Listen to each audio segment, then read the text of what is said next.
So the NFL posted this article today, and I thought it was pretty funny, so I want to react to it just because of the way they framed it. But let's talk about this. So they posted an article about how our offense coordinator Brian Callahan answered questions about Jake Browning. Here's what our offense coordinator had to say. That's one thing you're going to learn about Jake. Obviously, Jake being Jake Browning. As you guys get to know him, you'll see that he's not scared. He's not going to let the ball go. He's going to put it where it's supposed to be, and he's going to do it with confidence. And that gives me a lot of confidence. That gives our offense a lot of confidence. And what's funny is, and this is why I say this is a funny article, is like, well, two things, right? One thing, the obvious.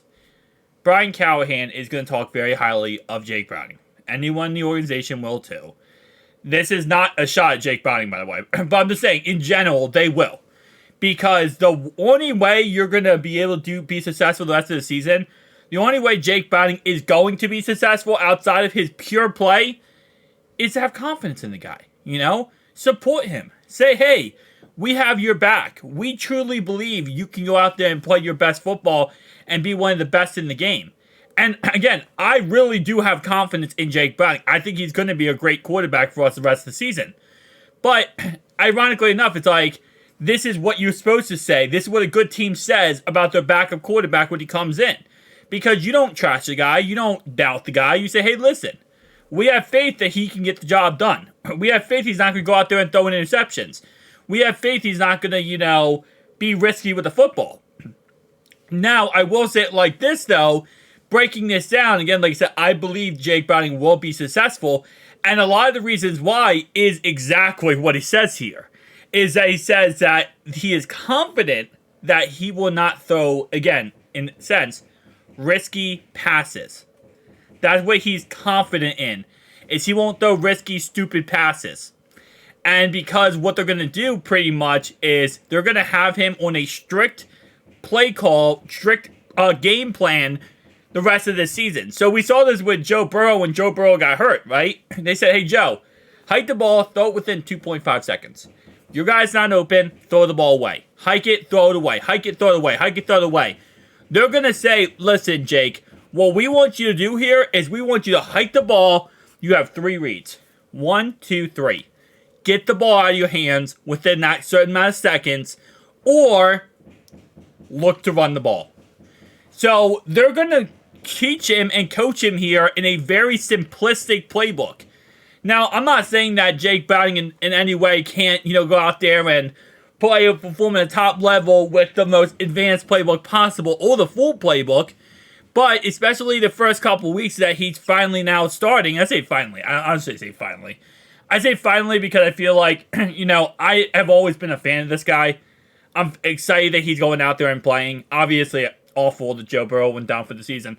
But in the aspect of, I feel like he should have played earlier this year when Joe had his injury, but beside the point. Now that he's actually going out there and playing, they're going to, kind of simplify the playbook down for him.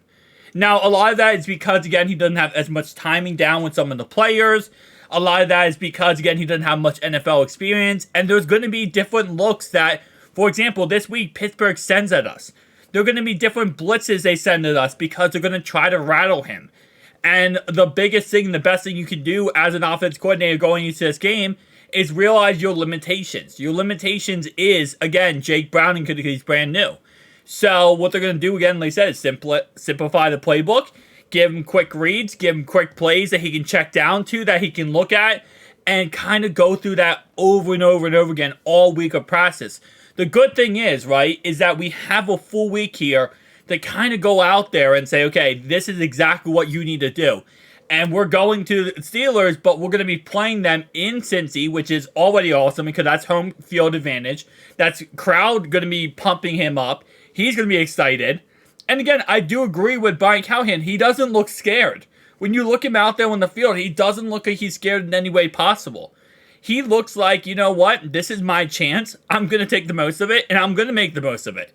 And in all intents and purposes, that's fantastic, man. That is fantastic because That's exactly what we need moving forward, is someone who has confidence in himself to win these games. Now, obviously, again, I know A.J. McCarron's always, the second string guy, but it's Jake Browning's job to lose. That's pretty much how this goes. It's his job to lose here, and I don't think he's going to lose this job. So, I'll say it like this, right? Pittsburgh is a very tough competition, especially for a first time starting. They have a great defense, they have a great pass rush, and our offensive line has struggled mighty. But you look back at that last game, and I did a player spotlight last night on it, Jake Browning under pressure, still not the greatest. I mean, he had a couple plays where he tried to run and he ran back and got sacked. Got sacked a couple times. But with more time in practice and kind of like practicing against the style of defense that they're playing against, I think he could be somewhat successful. And again, it's going to be a lot of running the ball. It will be. And Pittsburgh, I promise you right now, what Pittsburgh's going to do going into this game, they're going to stack the box, right? They're going to put 9 in the box every single play. They're going to say, listen, we're going to stack this box and we're going to shut down Joe Mixon. If you want to beat us, Cincy, you're going to have to throw the football. And that's what they're going to do. And again, it's the smartest idea possible because they know our limitations here. But here's the problem. If Jake Browning gets this game going, and he can throw the ball down the field, which I truly believe he can, that's when things are going to get very ugly for them. Because then you can't stack the box. Then you have to play defense. And they have a good defense, don't get me wrong, but their game plan is going to be completely changed. So, I'm excited. I'm excited because we don't know what the potential is for Jake Browning, right? We're going to find out, what we have. When Joe went down last time with not Derek Anderson. What was the guy's name? See, now I can't remember the guy's name for some reason. Last time Joe went down, our backup came in. I can't not remember his name. Brandon Allen. He went to the 49ers. He had a baby recently. Shout out to him for that. His baby's actually born successfully. Beautiful child. Just side note here. I still love the guy. I still love Brandon Allen, even though he left us. Still wish him the best. I wish him nothing but greatness. Whatever. Anyway, so when he came in, we knew what we had in him, right? We knew the potential we had. We knew the ceiling. We knew the floor. We knew everything. With Jake Browning, well, yes, you might say, well, we don't know the floor because he could do anything. Yeah, but we at least know that this guy could be something great. Could be something good. Nick Foles came in and won the Eagles the Super Bowl. And I'm not going to sit here and say that he's going to go win us the Super Bowl. If he wins us the Super Bowl, what's going to happen exactly? I mean, obviously it's Joe Burrow's team, right? I mean, I'm just saying, if he wins the Super Bowl, when you got to remember at the end of the day, when, Nick Foles won the Super Bowl, half of Eagles fans were saying, even though Carson Wentz was so amazing, they were like, hey, listen, Nick Foles might be the guy. No, guys, I'm kidding. It's Joe's team no matter what. I love Joe Burrow, but I'm just saying, if Jake Browning comes in and wins the Super Bowl for us, I don't know what's going to happen there, but maybe I'm being way too optimistic. I probably am. But like I said before, we don't know what we have in him. We don't know what his potential could be, what his ceiling could be. There's endless potential with this. So we're going to see moving forward, if anything, right? At the best case scenario here, we find out the rest of the season that Jake Browning is a a backup quarterback for us for the foreseeable future. That's what we're about to find out the rest of the season here. If he is, the backup for Joe. If he can't go out there and play good football and he's awful and he sucks and he's trash, then we know, okay, Jake Browning's not the backup for Joe Burrow. But if he is good and he's consistent and he's a good player, I mean, I say sign him to a 7-year contract, put him as a backup, and he's a new backup for the foreseeable future. That's pretty much how I look at it. So we're about to find out either a very positive thing or a very negative thing.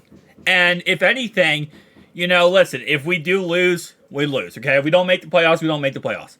I would love to make the playoffs, but it is what it is at the end of the day. You can't, dwell over something you can't really control right now, right? What we're finding out is probably more important, though. is how good of a backup is Jake Browning? Can we rely on him for the future? Or do we have to go this offseason, go out there and get another quarterback? Right?